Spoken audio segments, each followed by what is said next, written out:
convendría que lo dijeran los demás, ¿no? Más que yo mismo, ¿no? Bueno, yo creo que mi biografía es suficientemente conocida. Soy un diplomático, un político, un escritor. Siempre he tenido como un amante de las cosas bellas, ¿no? Y de la verdad, ¿no? Y eso es lo que he procurado hacer en mi vida. Pero al final a mí me gustaría autodefinirme con las palabras de Antonio Machado, ¿no? En ese emocionante poema donde hace su autorretrato, ¿no? Y dice que, hablando de sí mismo, que él es un hombre en el mejor sentido de la palabra bueno, ¿no? A mí me gustaría que se me recordara de esa manera, ¿no? Y así me siento, ¿no? Yo sé que no siempre he sido bueno, que tengo errores, que he cometido errores, que podría haber sido mejor, pero me gustaría que eso fuera fundamentalmente la definición de mi persona, la definición de Javier Rupert, un hombre en el mejor sentido de la palabra bueno. Varias cosas. A estas alturas de la película, pues ya se puede imaginar que muchas cosas han pasado en mi vida. Yo tengo recuerdos varios. Primero, un recuerdo enormemente afectuoso por mi familia. Mi familia me enseñó a trabajar, me enseñó a preocuparme por las cosas, me enseñó a admirar la belleza, me enseñó a ser eficiente. Tengo un gran recuerdo del Colegio del Pilar en la calle de Castelló, en Madrid, donde recibí la enseñanza primaria. Tengo un gran recuerdo de mi vida universitaria, donde conocí a Joaquín Ruiz Jiménez, al que considero siempre uno de mis maestros y uno de mis elementos de referencia. Tengo un gran recuerdo de lo que hicimos conjuntamente con Joaquín Ruiz Jiménez, unos cuantos amigos, que fue la creación de aquella revista en favor de la democracia, en contra del franquismo, que era Cuadernos para el Diálogo. Tengo un gran recuerdo de mi vida diplomática en dos o tres aspectos. Uno, todo lo que significó el trabajo para conseguir que el acta final de Helsinki, el gran tratado de paz entre el este y el oeste se firmara. Yo fui uno de los negociadores y uno de los redactores. Tengo un gran recuerdo de todo lo que hice para propiciar que este país, España, fuera un país europeo, democrático y occidental, y efectivamente lo conseguimos. Y tengo un gran recuerdo también de mi vida en Naciones Unidas, ¿no? Cuando estuve como responsable de la lucha antiterrorista de la organización. Posiblemente hay otras muchas cosas, pero y por supuesto tengo un gran recuerdo de toda mi vida como senador y como diputado español, ¿no? En donde he pasado pues prácticamente 20 años de mi vida. Yo creo que esos son los elementos definitorios, con algunas cosas que también recuerdo en el sentido más personal y más familiar. La muerte de mi primera mujer, por ejemplo, que fue un golpe terrible para mi vida, que me marcó mucho durante muchos años. Al mismo tiempo también positivamente el nacimiento de mis dos hijas, una con mi primera mujer, otra con mi segunda mujer, y ciertamente el matrimonio también con mi segunda mujer, que fue un poco la recuperación afectuosa, y familiar de mi vida. Al final, el faro de mi vida es Jesucristo, ¿no? Y los evangelios, ¿no? Tanto desde el punto de vista de las creencias religiosas personales como desde el punto de vista de los comportamientos cívicos, ¿no? Yo creo que ahí es donde he encontrado la mejor inspiración. No en vano he sido y sigo siendo demócrata cristiano, no porque crea que hacer política tenga que ser una respuesta exclusivamente religiosa, para mí no lo es, pero ciertamente desde el punto de vista, como digo, de creencias personales, pero también desde el punto de vista de la creencia en la dignidad y en el derecho de la persona humana a tener sus capacidades debidamente respetadas y reconocidas. Para mí el Evangelio y para mí Jesucristo ha sido y sigue siendo una inspiración permanente. Y junto a ello, naturalmente, todos aquellos que han seguido esa línea, ¿no? En la vida democratizadora a lo largo de la historia, ¿no? Y fundamentalmente en la vida convulsa que ha sido la vida de Europa en los últimos 100 años, ¿no? Tengo un gran respeto por figuras como De Gasperi, como Adenauer y como Schuman. Tengo un gran respeto por todos aquellos papas que supieron efectivamente transmitir a la cristiandad la creencia conjunta de un Dios redentor, pero al mismo tiempo también de un Dios que se ocupa de las gentes, ¿no? Y que procura transmitirles una serie de comportamientos, de normas de comportamiento. La política exterior siempre es una manifestación de la política interior, ¿no? Las dos van estrechamente unidas, ¿no? Y la política exterior es la respuesta que puede tener una determinada sociedad, un determinado pueblo para proyectar hacia afuera sus convicciones, sus ideas, sus intereses, sus relaciones, ¿no? Cuando ese pueblo no está excesivamente de acuerdo consigo mismo, ¿no? O tiene una serie de disfunciones, o está preocupado por atenciones que tienen que ver fundamentalmente con el día a día, pues la política exterior no existe, ¿no? Y por eso, concretamente en el caso de España, pues en los últimos años efectivamente estamos contemplando como una sociedad civil bastante fracturada por razones varias, pues es incapaz de reunirse para hacer exactamente cuáles son las proyecciones españolas en el exterior, cuáles son nuestros aliados, cuáles son nuestros amigos, cuáles son nuestros adversarios, cuáles son nuestros intereses, ¿no? Y yo creo que eso es lo que hay que recordar. Sin una política interior adecuada no hay política exterior que sea digna de tu nombre y consiguientemente no es que no exista, ¿no? Porque al fin y al cabo estamos en un mundo cada vez más globalizado y cada vez más interrelacionado, pero al fin y al cabo pues contamos poco y consiguientemente se cuenta poco de eso.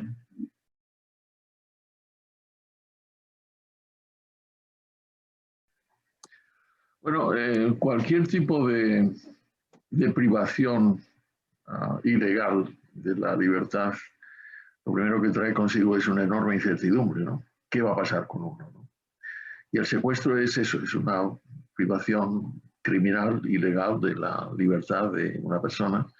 Y lo primero que se pregunta a esa persona, ¿qué es lo que va a pasar conmigo, ¿no? ¿Dónde voy a acabar, ¿no? En segundo lugar, una vez que se tiene la constancia de que efectivamente hay una poderosa cantidad de incertidumbre, al menos yo lo que hice es procurar adaptarme a las circunstancias e intentar por todos los medios salir adelante, ¿no? Salir adelante desde el punto de vista físico, desde el punto de vista mental, desde el punto de vista religioso también, desde el punto de vista intelectual, ¿no? Como si la vida siguiera adelante, ¿no? No renuncié nunca a mi capacidad de reflexión y de pensamiento, no renuncié nunca a mi capacidad física, ¿no? Naturalmente los tres secuestros, que son efectivamente secuestros, ¿no? Pero tienen connotaciones varias. En el primero y en el segundo temí seriamente por mi vida. Pensé que efectivamente yo no sobreviviría a esas dos experiencias. En el tercero, pues también, porque al fin y al cabo, ¿quién nos asegura que no vamos a perecer en esto de la pandemia, ¿no? Y tristemente, pues todos tenemos muchos amigos y conocidos y próximos que ya no lo cuentan, ¿no? Pero para mí es eso, primero la incertidumbre, segundo la aceptación de que en esas circunstancias hay que seguir viviendo, hay que seguir luchando, hay que seguir procurando que efectivamente la vida siga adelante. Y en tercer lugar, pues acomodarse a las circunstancias. Eso es lo que hice en cada uno de las circunstancias, de los secuestros, ¿no? Y aquí estoy.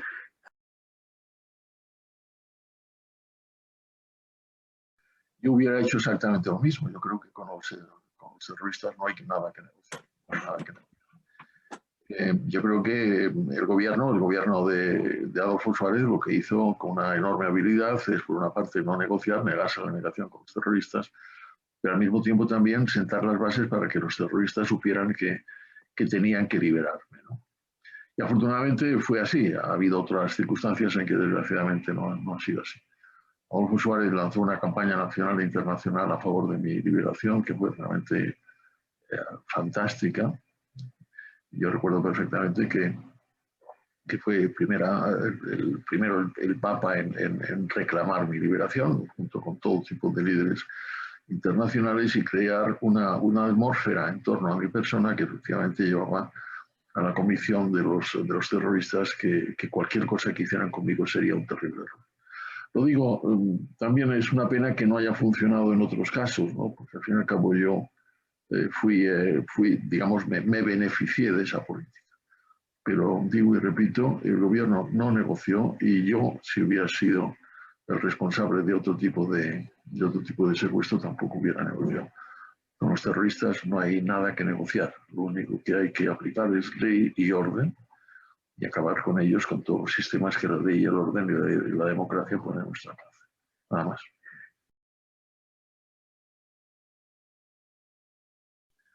Pues exactamente lo que yo decía antes, es decir, que hay que luchar, que hay que acomodarse a las circunstancias y hay que procurar por todos los medios sacar de las circunstancias lo mejor que uno pueda dar de sí mismo. Nunca hay que rendirse, no hay que rendirse nunca, ¿no? En cada uno de los secuestros, naturalmente, es decir, el secuestro de hace 40 años, el Congreso de los Diputados duró unas horas, ¿no? El Congreso, el secuestro de ETA, que dirigió precisamente Arnaldo Otegi, ese al que los socialistas en este momento llaman hombre de paz, pues duró exactamente 31 días, ¿no? Y no sabemos exactamente cuánto va a durar el secuestro de la pandemia, ¿no? Entonces, esas circunstancias, y de acuerdo con los tiempos variables, se procura hacer exactamente lo mismo, es decir, procurar saber exactamente qué es lo que pasaba, acomodarme a las circunstancias, rezar a Dios por mi vida, procurar saber exactamente qué es lo que pasaba en el exterior. Nunca supe lo que pasaba en el exterior cuando estaba secuestrado por Otegi. Nunca supe exactamente, nunca supimos lo que pasaba en el exterior cuando estuvimos secuestrados por Tejero. En este momento sí lo sabemos. Pero en ambos casos, digamos, el cultivar la capacidad intelectual, el cultivar también la capacidad física. Una de las cosas que yo hice durante el secuestro al que me tuvo sometido Otegi fue precisamente todas las mañanas, cuando me levantaba, sin saber exactamente qué hora era, por cierto, dedicarme a hacer una serie de flexiones para mantenerme en una forma física elemental, ¿no? Y yo creo que es lo que tenemos que hacer, es lo que he hecho y no únicamente en el caso de secuestro, porque al fin y al cabo pues todos estamos sujetos a circunstancias más o menos complicadas, más o menos hirientes, ¿no? Y yo creo que lo importante es saber cómo acomodarse a esas circunstancias y cómo sobrevivir de la mejor manera posible, tanto en lo físico como en lo psíquico. Pues de momento seguir viviendo, ¿no? Que es lo que estoy haciendo, ¿no? Dentro de 2 meses voy a cumplir 80 años. Me parece mentira, la verdad, pero en fin, aquí estoy, ¿no? Son exactamente cuando se produjo el tejerazo. Yo tenía apenas 40 años, ¿no? Y pues me quedan muchas cosas. Tengo muchas cosas que aprender todavía desde el punto de vista intelectual, desde el punto de vista literario. Me gusta mucho la literatura, desde el punto de vista artístico también. Siempre he sido un gran admirador de la música. En el fondo me hubiera gustado ser director de orquesta, me hubiera gustado ser director de cine, me gusta mucho el cine. Mis primeros pasos literarios tuvieron que ver precisamente con la crítica cinematográfica. Me queda también, es decir, y eso procuro transmitirlo en todo lo que hago, ¿no? Pues el lanzamiento de mensajes de recuperación de lo que es una gran nación como es España, en el sentido más profundo de la palabra, en las libertades de sus gentes, de sus ciudadanos, en la grandeza de sus cometidos, en la grandeza de su lengua, en la proyección histórica que ha tenido, ¿no? Y con ello seguiré hasta que Dios me dé vida, ¿no? Hasta que Dios me dé vida, tal cual, seguir viviendo. Pues a mí me gustaría que trajeran todas esas cosas de las que he estado hablando en estos minutos, ¿no? Crónicas de la pandemia es básicamente un diario. Yo me encontré y todavía me encuentro en Madrid de manera inesperada porque mi familia está en Washington. Yo tengo normalmente mi residencia en Washington, pero vine aquí a dar clases porque es una de las cosas que estoy haciendo últimamente, dar clases en varias universidades de Madrid y alguna también americana, pero en fin, en este momento evidentemente no lo pude hacer, ¿no? Y me encontré confinado, me encontré secuestrado, ¿no? Y al mismo tiempo también con una distorsión del tiempo, ¿no? No tenía nada especial que hacer, aparte de algunas cosas elementales, y era pues muy limitada la capacidad de movimientos, como todo el mundo sabe. Entonces decidí escribir un diario.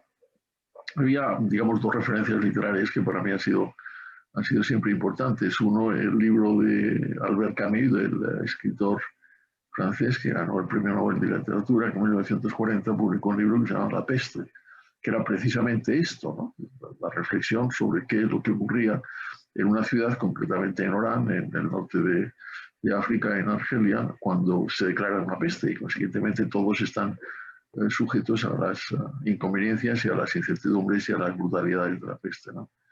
Y en segundo lugar, un texto mucho más antiguo, que es un texto del escritor renacentista italiano Boccaccio, que cuenta en el Decamerón precisamente como un grupo de ciudadanos de Florencia también se ven acosados por una pandemia y deciden salir al campo y refugiarse en una casa de uno de ellos y contar historias, ¿no? Pues es exactamente lo mismo, esa es la aspiración. Es un diario de las cosas que pasan diariamente en donde pues, va apareciendo un poco todo, pues los amigos que desaparecen, las conversaciones que tengo con mi mujer y con mi hija en la distancia, las condiciones en las que vivo con mi hermana, al mismo tiempo la observación de las cosas que pasan fuera, tanto desde el punto de vista de lo que es el manejo, el control, el intento de control de la pandemia y lo que a mí me parece una calamidad desde el punto de vista de gestión política que tenemos en este momento en España. Lo que está ocurriendo también en el mundo, se acabó, digamos, las referencias internacionales para mí han sido importantes y las cuento, pues, lo que pasa en los Estados Unidos, lo que pasa en China, qué es lo que se hace con China, y también lo que leo. Se fue un momento para leer esos libros voluminosos que normalmente uno no tiene tiempo para leer sobre historia, fundamentalmente sobre historia, y hacer y recorrer, digamos, volver a todas aquellas películas que en mi primera y segunda juventud me parecieron obras de arte, ¿no? Pues recorrer de nuevo toda la filmografía de Hitchcock, por ejemplo, o de David Lean, que es uno de los grandes directores, o de Berlanga, y aprovechar la ocasión para recordar todas esas cosas que son hitos importantes en el mundo literario, en el mundo cinematográfico, y al mismo tiempo dar un reflejo de la realidad a través de mis propias experiencias. Y ciertamente con un recuerdo muy, muy especial a todos aquellos amigos que han desaparecido como consecuencia de la pandemia, ¿no? Para los cuales... Y ahí está, eso es un diario de la pandemia.